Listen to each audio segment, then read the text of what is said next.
Open our Bibles to Daniel chapter 4. The last time we were together, we finished up chapter 3. And I'm actually going to, I thought this would be appropriate anyway, just to give a little refresher coming up to chapter 4 now. As you recall, the first the first 6, 7 chapters of Daniel are chronological. Actually, I think it is 6. And then after that, then Daniel starts to sort of float in and out. He just gives testimony. But, so we're still in that chronological process, the literal history unfolding chapter to chapter. There's some periods of time that are happening between the chapters, of course. But chronologically, it's unfolding in time. And already, if you recall early on, what God is doing in this period of time in history is unprecedented. He's never before revealed how the things are going to unfold on this earth. He's given glimpses, little snippets through his Old Testament, little clues, if you would, just sort of tossing out and going, what's that? You know, what's he talking about there? Little snippets of what's going to happen in the future as the world, if you would, winds down. Because it's winding down, not winding up, right? It's winding down, and where it's going to end, how it's going to happen. And he does that in the book of Daniel. Never done it before, and of course he gave it to this heathen king, this vision and so forth. But he is not nearly done. Before we're done with the book of Daniel, God is going to dive into revelation about literally that fifth period of time, right? The time on this earth. You went through the statue, right? The gold, silver, brass, and he's going to dive into the iron and clay toes, if you would, and he is going to start dropping dates when things are going to happen. I mean, it's just phenomenal. The book of Daniel is absolutely amazing. What God has decided at that time to reveal to us. And you understand, of course, if God doesn't reveal himself to us, then he's not revealed. Right? He could stay hidden entirely, and you wouldn't know any different. You just wouldn't have a clue. You're lost, totally lost. Goose in a snowstorm, lost, kind of thing. A white goose, right? You're just gone. And but God decided to chase us, right? He decided to come get us. We couldn't see him, he could see us in our lost state, and he said, I gotta go get those guys. Even if they hate me, I'm gonna go get them. The book of Daniel is a dramatic stepping of God into history and opening a book for us to look at. Say, guys, this is what's going to happen. It's unbelievable. And as time goes on, we're going to get into some of those sort of detailed date dropping parts of his book, of his revelation. God is not afraid to drop names and dates, saying this is going to happen at such and such a time, because he knows it will, right? All other revelation now of end times is going to have to fit into the timeline that he's setting up here, both in this sort of the broad sense and also in the particular sense that he's going to reveal later in chapter 7 and 9, 11, and so forth in the book of Daniel. So, chapter 4 is where we're going to pick up, but I'm going to give you a brief overview, and I want you to pay particular attention to one thing. Nebuchadnezzar's opportunity to see God as the creator of all the earth and the only God. Because you know how we already just talked about that, but God stepped into this time in history, and then he revealed to all mankind, if you would, through his preserved word, he revealed to all mankind what was going to be the unfolding of history events until the end times, when that big rock comes and hits the base of that statue and it's all blown to chaff, right? Doing that in the big general sense, if you would. This is for all mankind. Remember what we talked about it early on. Revelation like this, it's given in two specific purposes, if you would. For the unsaved, it's a warning, right? It's to draw them to Him. And for the saved, it is an encouragement, right? You're going to win. And it may not feel like it sometimes, but you're going to win. So there's a very specific purpose to the revelation that He's given. It's an encouragement, it's a blessing to those that are His children. And to those that are not, it's a warning to become one, right? He's chasing us, if you would. Well, chapter 4 is now going to be, this is going to be another dream that Nebuchadnezzar has. Now, like that first one, it's going to be given to Nebuchadnezzar. Like that first one, Daniel's going to have to interpret it. But unlike that first one, this one is coming, it's zeroing right in on Nebuchadnezzar. But it's not without some history. So that's what I'm going to do, is give you a little overview of this history that I'm going to talk about. So Nebuchadnezzar, he was sitting on the throne, basically governing all of civilization now. All of civilization. Consolidated into one big empire. Absolutely. So is it wrong to think that, with time, this event would have been known to everyone? Yes. Like we have CNN now, if something happens. Yes, and I think it would have been, I love that, Brian, because if Nebuchadnezzar, on that first event, the first dream, had really grasped onto that this was the only God, it could have gone much further. But Satan had blinded his eyes, and they are still going to stay blind. And this is one of the it's a tragic part of Daniel, if you would. And this sort of ties into what I'm going to describe right now. In Daniel chapter 1, I summarized for you, and you can just listen. You don't have to follow in your Bibles right now. But in Daniel chapter 1, the boys arrive in Babylon. The boys. Who's that? Well, Daniel and his buddies, right? Shadrach, Meshach, and Abednego. They arrive in Babylon. And the understanding is that happens at 605 BC. Because that's when they know that. That is, who's they? Historians know when Nebuchadnezzar moved in, 605 BC. That's when the boys were taken to Babylon. And then they were trained for like 3 years. Like they were, they had to learn the language and all the customs and that kind of stuff. And they were taught, and these guys were highly intelligent, brilliant young men, and they excel, right? But it says that God, and you know this from what we read, but God raised them up above all their colleagues, right? No, my point on this is noticeably.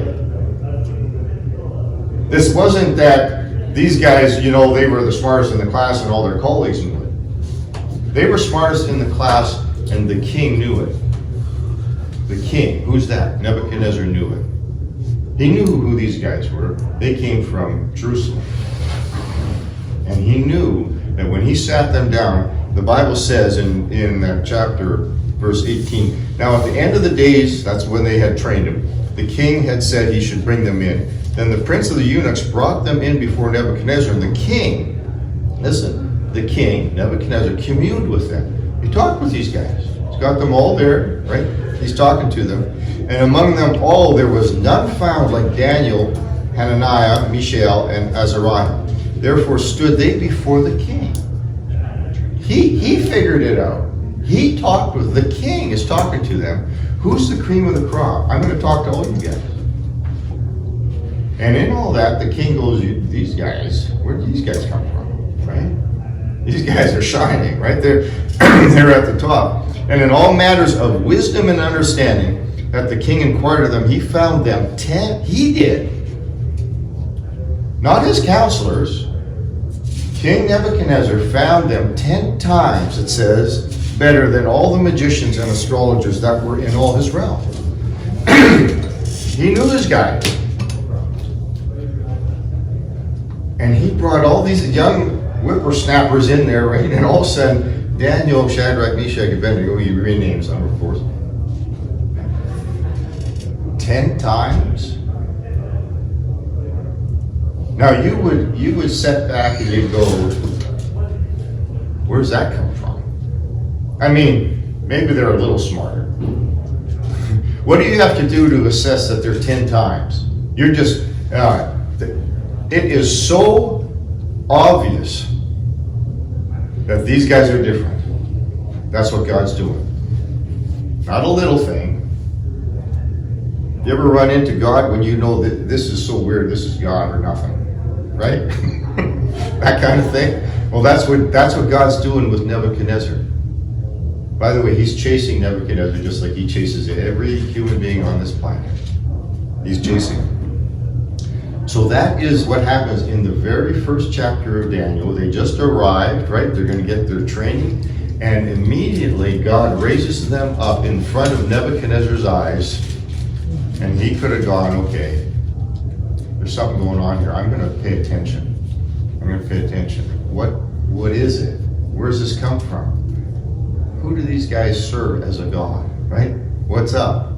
Daniel chapter 2 is the dream. We know all this, right? It's Nebuchadnezzar's dream, the threat, right? I'll kill you all if you don't tell me my dream, and, right? He does all that. And then Daniel's interpretation and the subsequent promotion. Daniel was the only one that could do it, right? Not just the interpretation, the revealing of the dream that he didn't tell anybody. This is early on, and Nebuchadnezzar he's got all his guys, and they all fail. And Daniel's not there, and then he brings Daniel in, right? So in that chapter, it says, in verse 37 or so, Thou, O King, art a King of kings, for the God of heaven hath given thee a kingdom. The God of heaven. Daniel is witnessing to him, giving testimony about the God that they follow. God of Abraham, Isaac, right? God of heaven hath given thee a kingdom, power and strength and glory. And wheresoever the children of men dwell, the beasts of the field, fowls of the heaven, hath he, God, given unto thine hand, and hath made thee ruler over all. Thou art this head of gold. He's doing the interpretation, right? Daniel, he goes on later on in that chapter. Then King Nebuchadnezzar fell upon his face after he heard all the revelation, heard the dream and the interpretation. Excuse me. Fell upon his face and he worshipped Daniel. And he commanded that they should offer oblation and sweet odors unto him. Yeah, I'm Daniel chapter 2, and I'm going to sort of skim, so yeah, I'll move forward pretty quickly. The king answered unto Daniel and said, Of a truth, listen to what he's saying now. This is now the second sort of time that God has raised up these God-fearing young men right in front of the eyes of Nebuchadnezzar. Second time, at least that's recorded. And he says, Of a truth it is that your God is a God of gods, and a Lord of lords, and a revealer of secrets, seeing thou could reveal this secret. God has raised Daniel way up in the eyes of Nebuchadnezzar, and Nebuchadnezzar is watching it, and he says, you obviously got the God of gods.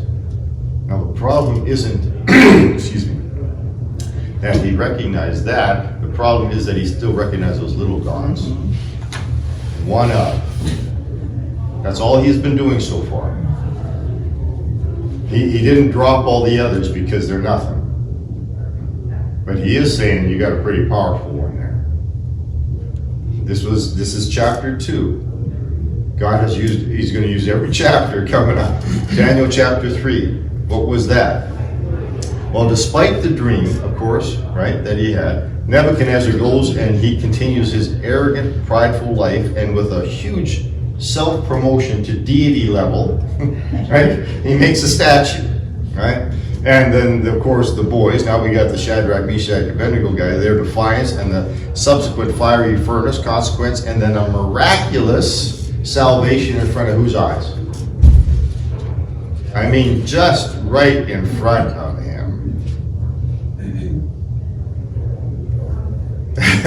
So And he can't even, he's just lost for words. Can't even believe it. Well, it's unbelievable. Do you know how much grace and mercy God is extending to Nebuchadnezzar? I mean, it's unbelievable. And Nebuchadnezzar says this in that event. The princes, governors, captains, the king's council being gathered together saw these men upon whose body the fire had no power, nor was a hair of their head singed, neither their coats changed, the spell of fire had not passed upon them.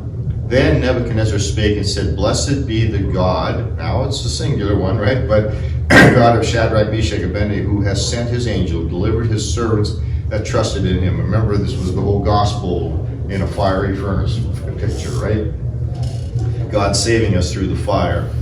But this vision, or not vision, this actual event that he observed, and delivered his servants that trusted in him and have changed the king's word and yielded their bodies that they might not serve nor worship any god except their own. Therefore I make a decree that every people, nation, and language which speak anything amiss against the God of Shadrach, Meshach, and Abednego shall be cut in pieces, and their houses shall be made a dunghill, because there is no other God that can deliver after this sort. It all sounds really good, except the way he's phrasing, no, there's still other gods to him. What he has put in place, because he can't deny it, is a decree. You don't say anything against Shadrach, Meshach, Abednego's God. There's no denying he's more powerful than anything we've ever seen. But he's not denying his other gods. He is still clinging to that. There are other gods, they just can't do this much. Now, I don't know how much God revealed himself to you or me. And I don't mean to say this in any kind of puffed up way, but I suspect it was a lot less than this. Right? God can reveal himself in many ways, and he can touch you in places where you know this is God, right? But what he has done already for Nebuchadnezzar is so beyond the natural. There's been so many supernatural interventions in his life to just blast away those other gods. But he still has them. And now chapter 4 is going to open up after all that, right? Now he has, it's not like this is third-party information. All of this is Nebuchadnezzar witnessing all this stuff with his own eyes. He has seen it. He's watched it. Agatha, you had your hand up. This is the New Testament, how Nebuchadnezzar with one hand, he wants to hold on to God, but with the other hand, he wants to still grasp his other idols. Yeah. And this modern day and age, like, how are we different? Just this week, last week, I was just praying, Lord, if there are idols in my life, reveal them to me. Like, how, like, we read the Bible, we know this. Why are we, well, I know it's Satan blinding us, but. Well, you actually, Agatha, you have pulled out one of the lessons for today. Oh, I'm sorry. No, that's a good thing. Yeah, it's wonderful, actually. How tightly would we hold on to an idol, a false god? But you recognize what that idol is. Even if you know that the God of heaven is stronger, more powerful, almighty, God of gods, you'll still hold on. That our flesh, there's a reason God had to save us by grace. All right? You're not going to earn it even after you're saved. You know, you're not. You couldn't get anywhere close ever. Before you were saved, you didn't have a clue. You certainly weren't earning it. You get saved, you don't earn it after. You and I have idols that we'll just drop in front of God, you know, when the occasion arises. We're blind to it. You're that blind. You're that stubborn, if you would. You're that set in your ways. You've got, and you're supposed to fight it all the way along. I like this analogy. We're doing some marriage counseling and stuff, we read or watch a lot of marriage counseling videos from this guy named Jimmy Evans. If you ever get a chance, he's a kick. You'll get a laugh out of that. But he said he got a little spanking from the Lord one day because he was trying to wash his wife clean, and she was very dirty. But he had sort of this vision. He got a picture of what it was that the Lord was doing with him daily. He'd take the water of his word and just pour gently over Jimmy Evans, right? And he realized he was going to be doing that. The Lord was going to be doing that to him every day of his life, for the rest of his life. As long as he's on this planet, the Lord would be walking over and pouring a little water over him to wash him clean, right? But he wouldn't. It wasn't fire hose kind of stuff, which is what he was doing. Jimmy Evans was doing with his wife. He was trying to hose her down, change her, right? And he realized, a very good thing that to recognize. The Lord is constantly working on you to cleanse you, right? You're pretty dirty. And he's not, he would love it if it all gets cleaned up. But you're not going to need it for salvation. He did that on the cross.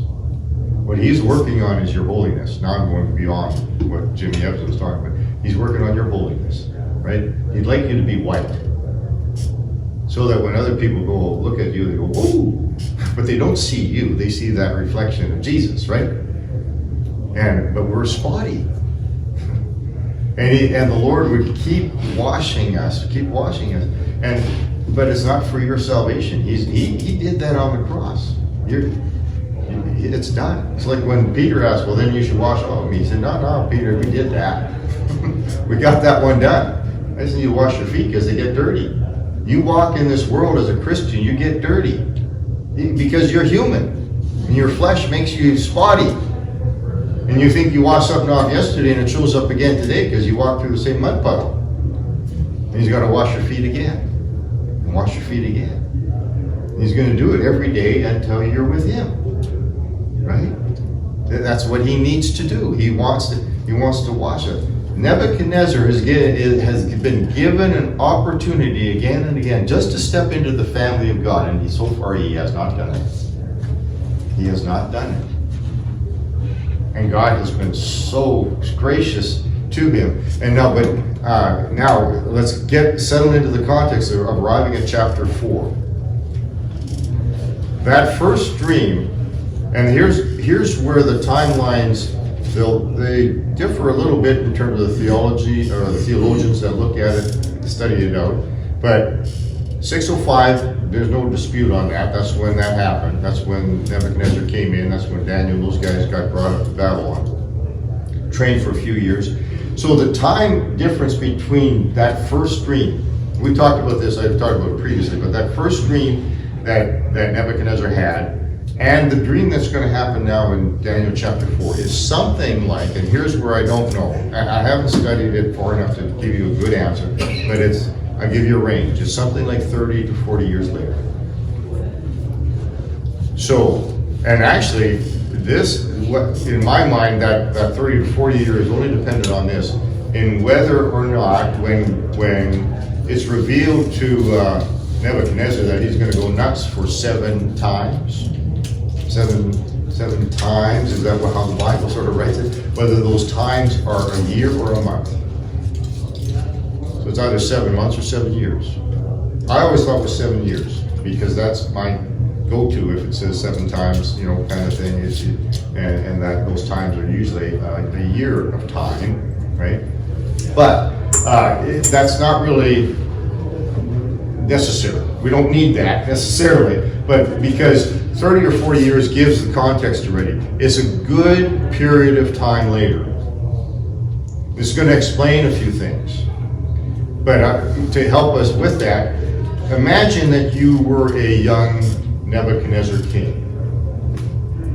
And this is not a nothing. And you suddenly own the whole world. Literally. I mean, literally. From an earth's perspective, you've got all power. You've got all wealth. You have got absolutely everything that your heart could possibly desire. And whatever you don't have, you go ahead and build like a big statue. Right? And so you can see the mindset of him if he goes and makes himself into a god. Right? Where's the flesh going with this? Absolute power, and you're going to get absolute what? Corruption out of it. He has been let go, if you would, to his imagination. And now, and despite these little interventions of God, he has acknowledged that that's a very strong God you guys got there. But it's not his God. It's one of the gods, and that happens to be a powerful one. And in your arrogance and in your pride and in your fleshliness, you live 30 years with absolute power. Where do you think you get to? Humbleness? Absolutely corrupted.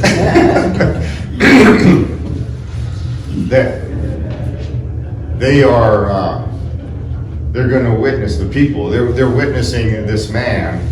He's just, he's beside himself with pride and arrogance. Chapter 4 opens up. So this is that period. It's either 40 years later or 30 years, or 30 some years later, but depending on what's going to happen in this chapter. This is written as if it's a letter by Nebuchadnezzar now recording what happened to him.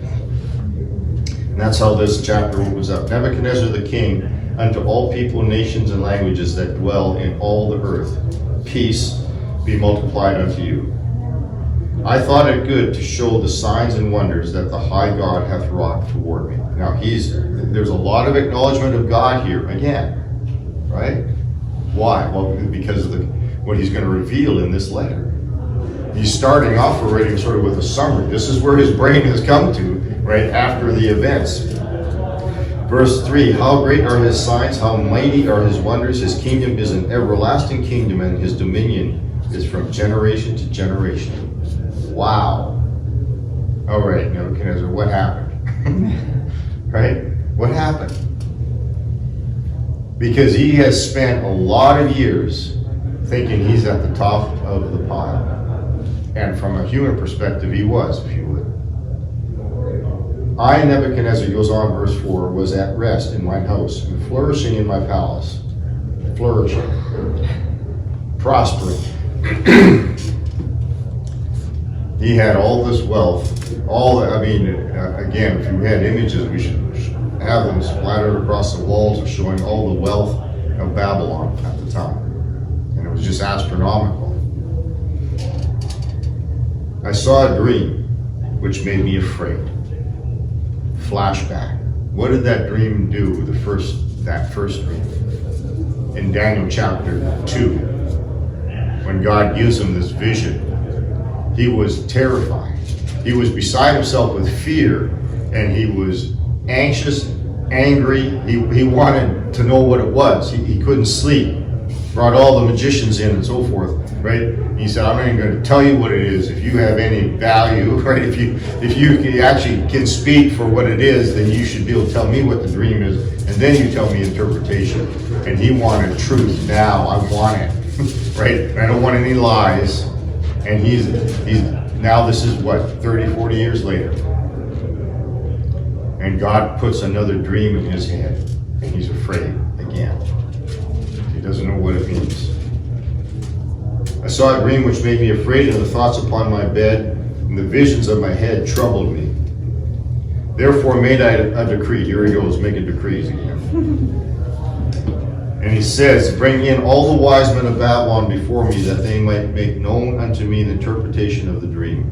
Then came in the magicians, astrologers, Chaldeans, the soothsayers, and I told the dream before them. So he didn't do what he did the first time, right? He tells it to them. Now, I already have a question mark on that. Why? I don't know. I don't know why. Other than somehow in those past 30 years, he still has confidence in these other stinkers.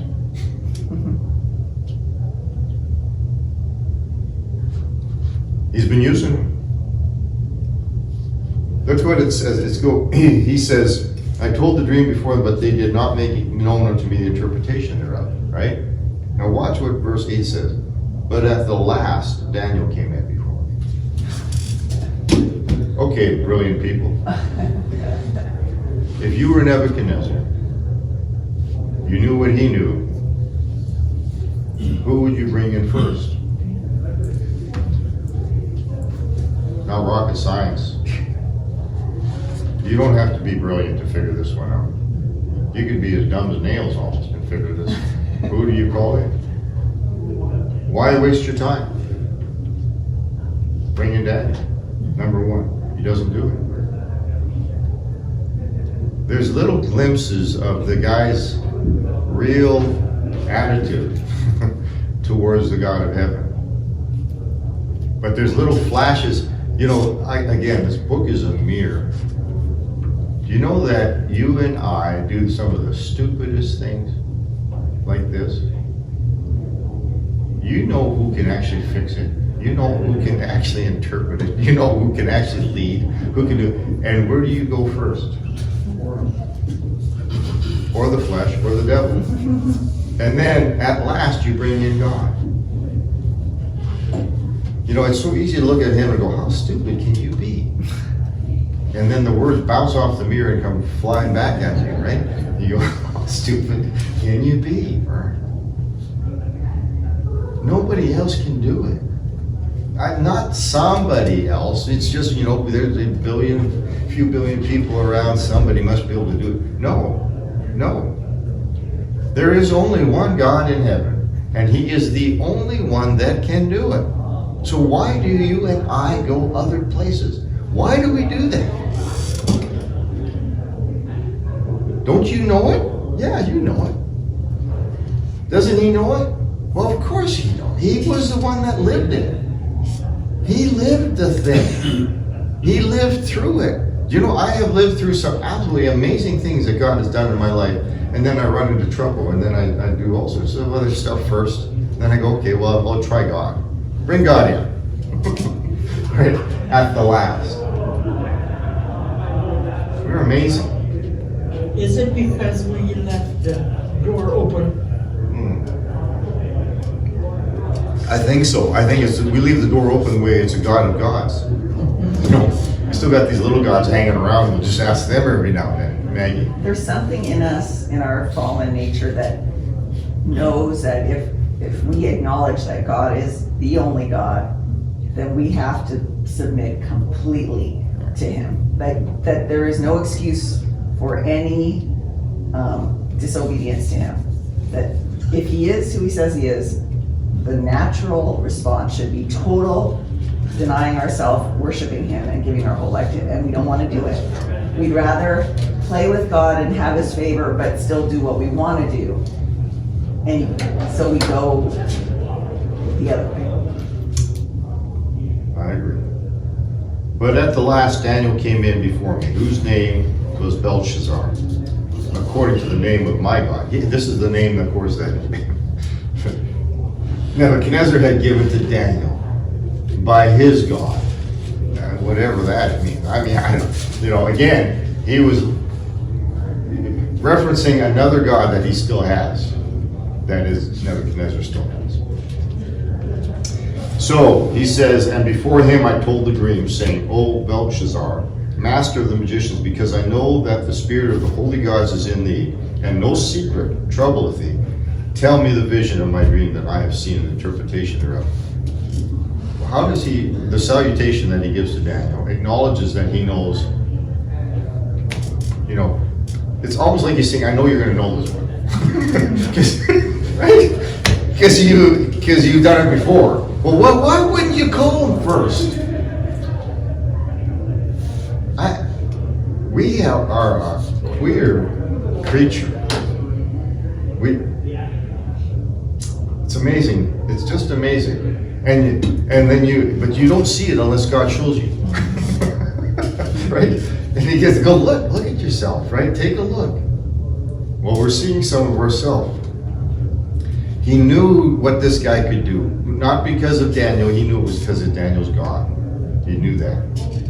So now he brings him in. And now he reveals the vision. Thus, verse 10, thus were the visions of mine head in my bed. I saw and behold a tree in the midst of the earth, the height thereof was great. And the tree grew and was strong, and the height thereof reached unto heaven, and the sight thereof to the end of all the earth. The leaves thereof were fair, the fruit thereof much. And it was meat for all, the beasts of the field and shadow had shadow under it. The fowls of the heaven dwelt in the boughs thereof, and all flesh was fed of it. I saw in the visions of my head upon the bed, and behold, a watcher and a holy one came down from heaven. He cried aloud and said thus, hew down the tree and cut off his branches, and shake off his leaves, scatter his fruit, let the beasts get away from under it, and the fowls from his branches. Nevertheless, leave the stump of his roots in the earth, even with a band of iron and brass, in the tender grass of the field, and let it be wet with the dew of heaven, and let his portion be with the beasts in the grass of the earth. Let his heart be changed from man's, and let a beast's heart be given unto him, and let 7 times pass over him. That's that 7 times. This is the period. Now, verse 17. This matter is by the decree of the watchers, and the demand by the word of the holy ones, to the intent. Now watch, he even gets the intent of the dream in the dream. Nebuchadnezzar, right, receives this information to the intent that the living, that was him at the time and us now, right, that the living may know that the Most High ruleth in the kingdom of men, and giveth it to whomsoever he will, and setteth up over it the basest of men. Do you remember that's the lesson he had already learned? He was the one that talked to us about that in earlier chapters. These were words from Nebuchadnezzar's own mouth that he had already acknowledged this. And now he's coming back to that same truth. God is revealing it to him again. The sovereignty of man was one of the themes of Daniel. I'm sorry, the sovereignty of God in the midst of what man does. Good, bad, all of it. God is sovereign. He lifts up rulers and he takes down rulers. God does. We don't. God's running the show.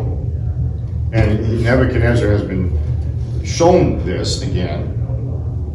And he says, for as much as all the wise men of my kingdom are not able to make known unto me the interpretation, but thou art able, for the spirit of the holy gods is in it. He's dropped back down to the holy gods, plural, numerous, is in thee. Verse 19. So Daniel gives the interpretation.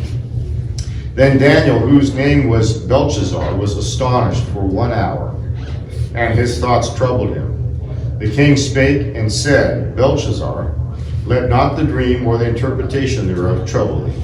So he could tell that Daniel was troubled, right? That wouldn't have made him feel very easy, right?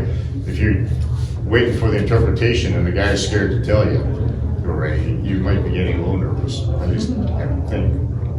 So Belshazzar answered and said, my lord, the dream be to them that hate thee. What he's saying here is, I wish this was to those people that hate you and not to you. To your enemies and not to you. I would rather the interpretation wasn't for you, Nebuchadnezzar. This would be better if I could tell you that this was for your enemies. It's a very diplomatic way to keep your head and tell the king he's in trouble.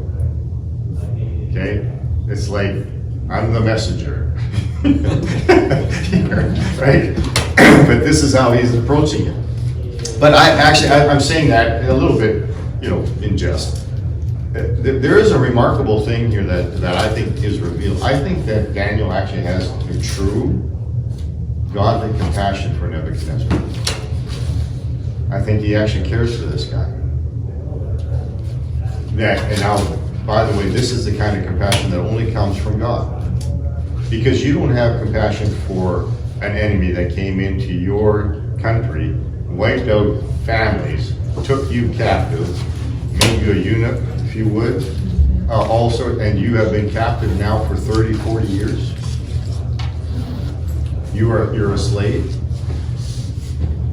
And he has, it appears to be quite sincere, honest compassion for, we are right at the end again, compassion for this Nebuchadnezzar. He says, I wish this was for those that hate thee, and the interpretation thereof to thine enemies. The tree that thou sawest, which grew, was strong, whose height reached into heaven, the sight thereof to all the earth, whose leaves are fair, and so on. He says, it is thou, verse 22, O king, that art grown and become strong. For thy greatness is grown. He's going to go on. And whereas the king saw a watcher and so forth, and all that, this is the interpretation, verse 24. O king, and this is the decree by the Most High which is come upon my lord the king, that they shall drive thee from men, and thy dwelling shall be with the beasts of the field, and they shall make thee to eat grass as oxen. It says, and 7 times shall pass over thee. Tell thou, here's that verse, or that phrase, tell thou know that the Most High ruleth in the kingdom of men. Remember what he said at the beginning of this letter? I learned it. But this is where it came from, right? This is why it was happening to him. And whereas they commanded to leave the stump of the tree roots, the kingdom shall be sure unto thee. Wherefore, verse 27, O king, let my counsel, now this is Daniel speaking counsel to Nebuchadnezzar, imploring him to listen, to heed it. Wherefore, O king, let my counsel be acceptable unto thee, and break off thy sins by righteousness, and thine iniquities by showing mercy to the poor, if it may be a lengthening of thy tranquility. This is a warning. It hadn't happened at the time yet. It had not happened. Daniel interpreted that dream and said, use this, king, as a warning, and pull back from what you're doing. Acknowledge your sin, your arrogance, your pride, all that stuff. We're just going to close here with it. And turn. And unfortunately, that next verse says, all this came upon King Nebuchadnezzar at the end of 12 months. He didn't listen. King Nebuchadnezzar did not listen to the warning. And at the end of that year, this all happened. He went nuts over. God, how many times has God stepped into Nebuchadnezzar's life to try to reveal himself to him in a powerful way, and now he's going to do another one. This one's going to freak him out. Right? Not that the others did, but this is another chance. Okay, we'll pick this up next week when we get together. Heavenly Father, thank you for your word again, and just the absolute beauty of what you've done, and in the revelation that you gave us through the book of Daniel. It's amazing. It's just absolutely amazing. Love you for it. Thank you. Bless the remainder of this morning's service. Thank you for the spring weather. In Jesus' name, amen.